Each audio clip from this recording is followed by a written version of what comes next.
Customers take care of business. Same thing. Again, I'm not going to go over that.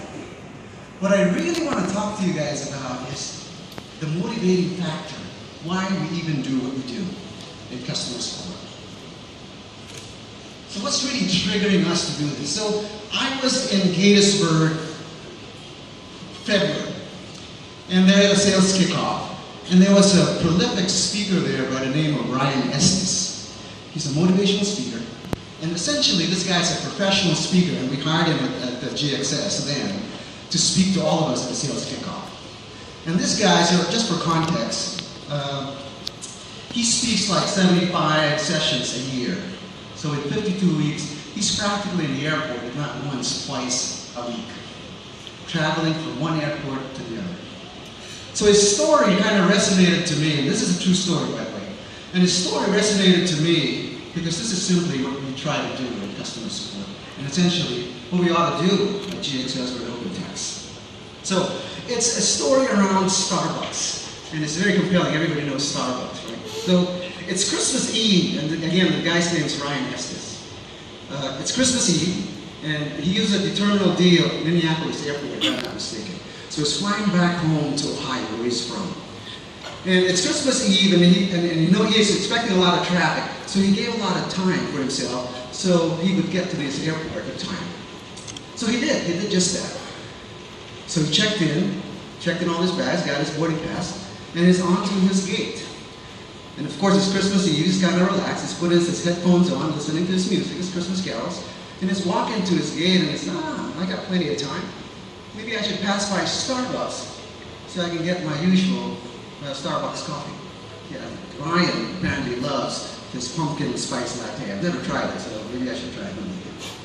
So he walks into the Starbucks with his headsets on, and he couldn't help but notice the bantering of the lady in front of him and the barista, and they were connected. And of course he had his headset on, and so he couldn't really hear what they were talking about. But he could see it was quite animated, they were laughing, they were really having a personal, engaging conversation.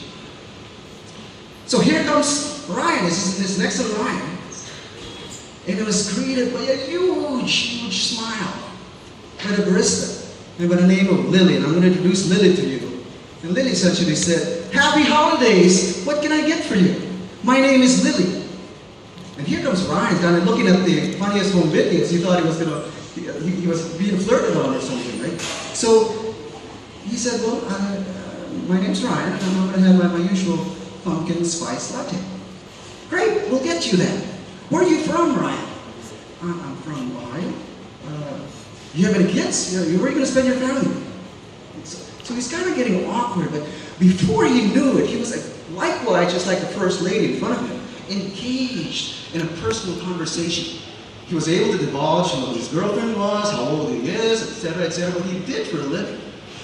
So they connected. Got his coffee, paid for his bill, and on he goes. He said goodbye, and he's now walking to the gate. And he couldn't help himself. He stopped. What had just happened there? So he was compelled to go back and approach Lily. He just really wanted to find out what Lily's secret formula was. What's up with her approach? So he started walking back to Starbucks. Here comes Lily. "Lily, Ryan, anything wrong? Something wrong with you?" No. Lily, I just had to ask.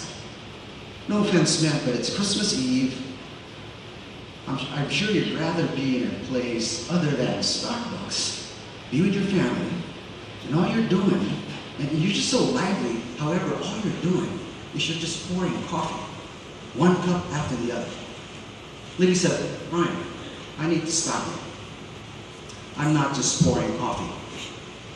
I'm pouring happiness in every cup." So, this is Lily.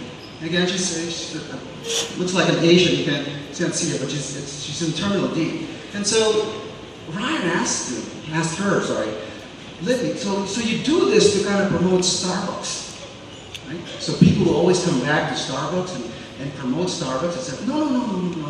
I do this for me. Only for me. Yeah, Starbucks benefit, that's fine. But I do this for me.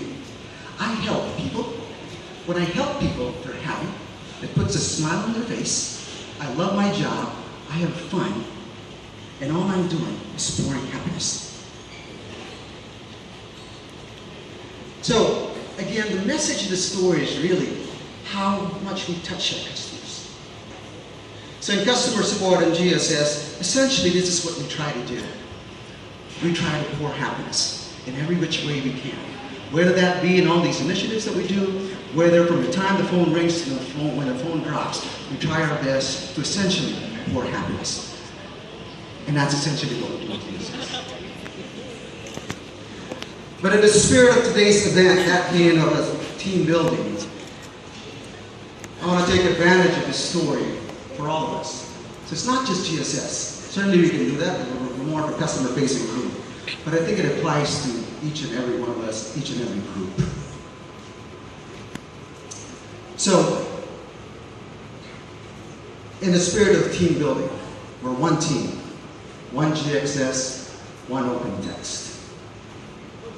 Don't forget, anyone you touch, anyone you engage with, anyone you meet, whether that be your neighbor, your husband, your wife, your colleague, your dog, for crying out loud. Be happy, be helpful, pour happiness. Today's a special summer day for us. Let's be happy, guys. Go OpenText.